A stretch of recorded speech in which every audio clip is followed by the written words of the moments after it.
Singer కల్పన గారు ఈ పేరుకి పరిచయం అవసరం లేదు. తెలుగు, తమిళ్, కన్నడలో ఎన్నో పాటలు పాడి తన గాత్ర మాధుర్యంతో లక్షలాది మంది అభిమానాన్ని సంపాదించుకున్నారు.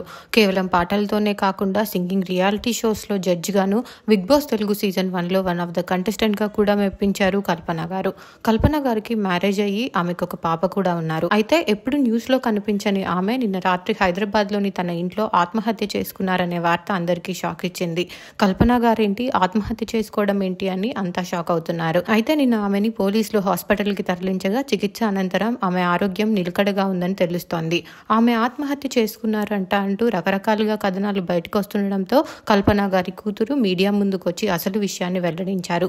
మా అమ్మది ఆత్మహత్య కాదు, మా ఫ్యామిలీలో ఎలాంటి గొడవలు లేవు, మేమంతా చాలా హ్యాపీగా ఉన్నాము. మా అమ్మ హైదరాబాద్లో లా పీజీ చేస్తుంది. ఆమె స్ట్రెస్ కోసం వేసుకునే మందుల డోస్ ఎక్కువ అవడంతో తను అన్కాన్షియస్ అయింది అంటూ అసలు విషయాన్ని చెప్పింది ఆమె కూతురు. దీంతో అంతా కుదుటపడ్డారు. కల్పన గారు త్వరగా కోలుకోవాలని ప్రార్థిస్తూ కామెంట్స్ పెడుతున్నారు.